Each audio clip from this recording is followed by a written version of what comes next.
Hello and welcome back to the French Property Guide channel. Now in today's video we're looking at this great little property behind us here in the village of Montaudin, which is in the Mayenne department of northwestern France. Now this property is on the market for €45,000. Yes, you heard me right, just €45,000. Now at this price point it's clear that the property is going to need some work, so it's the sort of project that you can take on as a work in progress. So the house is structurally sound, there's a garden, and there's also another outbuilding which is just up this track.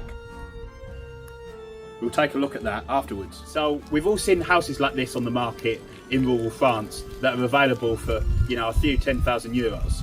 So the question I want to ask today is, are they really worth it? Actually, could these sorts of properties turn out to be a bargain, especially if you do some DIY yourself and plan your budget carefully? Who knows? This could be a hidden gem. Okay, so let's go and have a look inside.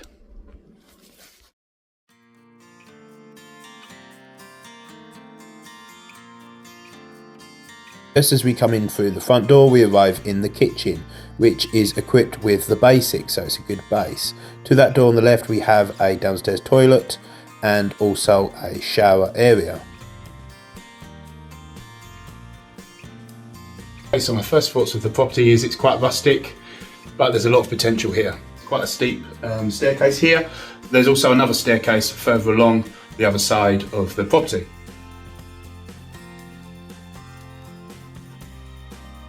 Through from the door on my left now into the living room. It's a decent sized room, I would say a little over 20 square metres, and it feels rather cosy and homely. There is a nice feature fireplace here which provides sufficient heating for the whole room. Those are not real tomettes on the floor by the way, but a concrete that has been painted in that style. Very creative. I certainly wish the fire was on today because it's quite cold and wet outside. We've still got the upstairs to see and this extra room this side. So I was just talking to the estate agent and he told me that the current owners live in the UK and they were using this property as a holiday home.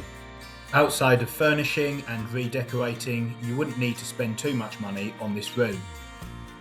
So upstairs into the loft now. There isn't tons of headroom, but it still could represent a very useful space. Basically behind this sort of netting, this fabric is literally the tiles of the roof with the purlins and everything else going on behind in there. So you would need to properly insulate the roof as well as this exterior wall as well. I'd certainly consider fitting some Velux windows as well. I don't think this part of the loft would be big enough for a fully sized adult's bedroom, but it could work well as a kid's room. This part of the loft makes for a more suitable bedroom area, offering more headroom alongside the characterful oak A-frame beams here. Oh yes, it's quite a little secret passageway to get into this room. It's quite a snug fit, and as I mentioned over here we've got a secondary staircase. So if the lighting isn't great upstairs, it's because on the windows the shutters have been screwed shut, which is quite normal when properties have been left vacant for quite some time. Heading down the stairs now into the final room of the house. This versatile space could serve, as it does in its current form, as a utility room. However, you could make it into another bedroom. There are lots of potential layout options available here. Why not turn it into a larger kitchen and use the current kitchenette as the utility room to maximise space? Okay, so the ceiling is quite a little bit lower in here than it is in the other rooms, but it's still high enough for me to stand up in here comfortably. And for reference, I'm 6'2", and this door here takes us through into the living room where we were earlier on. So this staircase is a little bit less steep than the other one that we saw earlier on. Okay, so time to try squeezing through this little passageway once again. Okay, so one thing's clear. This property is not the finished article, but it does represent a good base to begin with, as compared to, for example, a completely derelict property.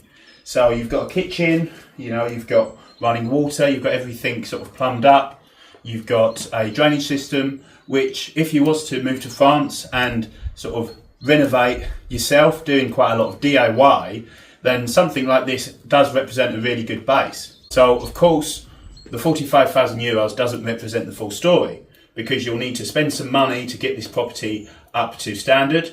And that will depend on how much you're willing to do yourself and how much you want contractors to do.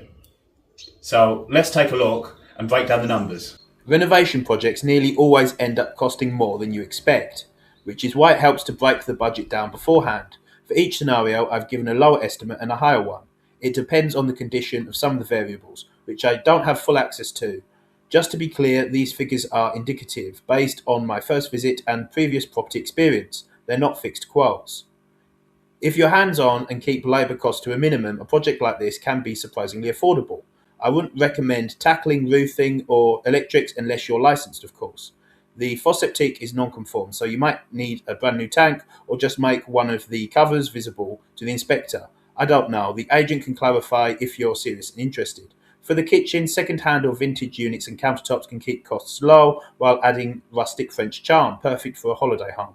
Another example of something varying is the insulation costs. There could be fiberglass, hemp or wool. You're looking at different prices. With some solid DIY experience and some determination, you could expect to spend 20,000, maybe 40,000 euros. Now let's look at the more contractor-heavy option.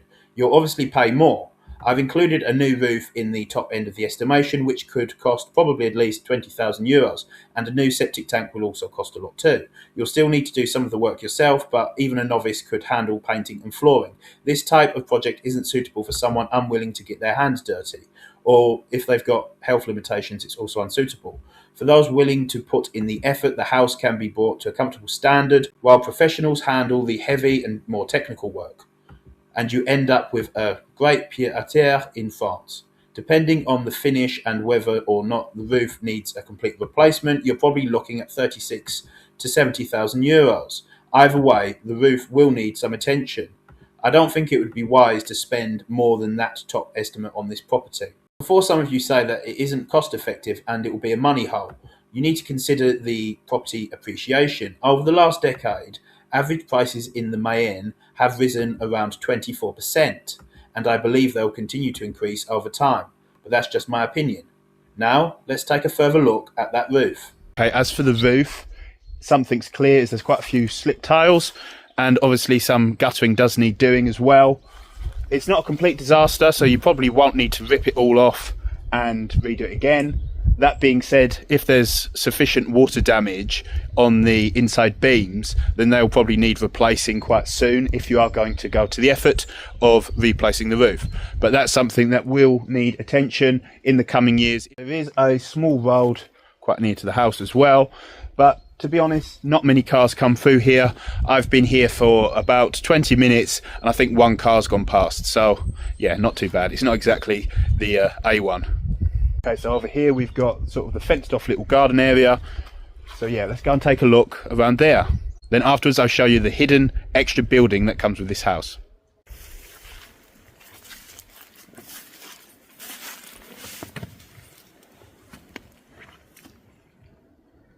If someone was to buy this property and use it as a secondary house, a holiday home, this sort of garden around, I'd say it's probably about 20 metres by a few metres wide, by about 5 metres wide, is the perfect size for a garden, because, you know, you've got to consider that when you're not living in a house, you know, the grass grows and you need someone to come and cut the grass, which is an additional cost. And, you know, that sort of thing does add up quite quickly, along with the taxe foncière, for example. So a garden like this is perfect. You can grow some vegetables here. You can have an area for your dogs or your children to play, or the grandchildren. It's the perfect size, really. Another additional cost to consider would be having a driveway put in. You could do that with gravel, I think. Obviously there's the mud there. This is owned by the commune, so it's a public rite of passage, which leads to a field over there, that side. You need to remember that you're not the only one who has access along this path. Another strength of this property is the fact that there's no immediate neighbours around, so you'd have plenty of peace and quiet to enjoy the French sunshine. Well, it is January currently, so it's kind of normal that it's raining, a little bit grey, but you know, the temperature does get quite hot here in the summer as of recent years, you know, easily above 30, maybe even 35 degrees Celsius on some of the hotter days, so you can expect nice warm summers. Not too hot, but yeah, certainly enough to get suntan. Okay, so let's take a little walk up this path that leads us to the secret outbuilding. Okay, so here it is. Now the roof is made out of ivy currently. But yeah, look at this. Secret little house. How cool. And talk about a view. That's pretty cool. Let's take a look. So yeah, not too bad for view. We've got a little wooded area over there to the left. And yeah, you can see for miles on a clear day. On one side there is this lean-to structure, which serves as storage for firewood. We can see the remnants of a chimney. More on that shortly. Next door we have the old stone outbuilding, which certainly has seen better days. Always proceed with caution when entering derelict buildings like this. Something could fall. And here we have the other side of the chimney. I believe this would have been a bread oven. Some people would view a property like this with an extra outbuilding as a little bit of a liability.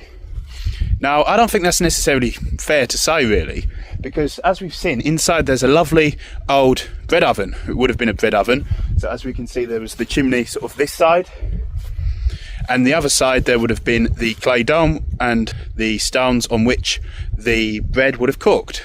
So this would actually make a really nice sort of man cave, an outdoors area. You know, it doesn't have to be fully renovated and, you know, given a tiled roof. You know, even just a simple metal corrugated roof would work on this. Okay, so now we've had a look around the property and we've crunched the numbers on how much it would cost to renovate this house, you know, roughly speaking, to get it up to something of a good standard. So, is this house worth it? Well, I think it depends what you're looking for, because at the end of it, you're going to get a property with a higher market value. So the cost that you're spending on renovation is only going to add to the resale value. And it also allows you to make the house in your own taste, sort of like a blank canvas, with the main foundations and building blocks already in place. And with a little bit of investment, it can be turned into something really special. Okay, so that's it for today's video. Hopefully you enjoyed it. If you did, hit the thumbs up and subscribe to my channel for more property tours like this. We've got some more coming up soon. Thanks and see you next time. Bye for now.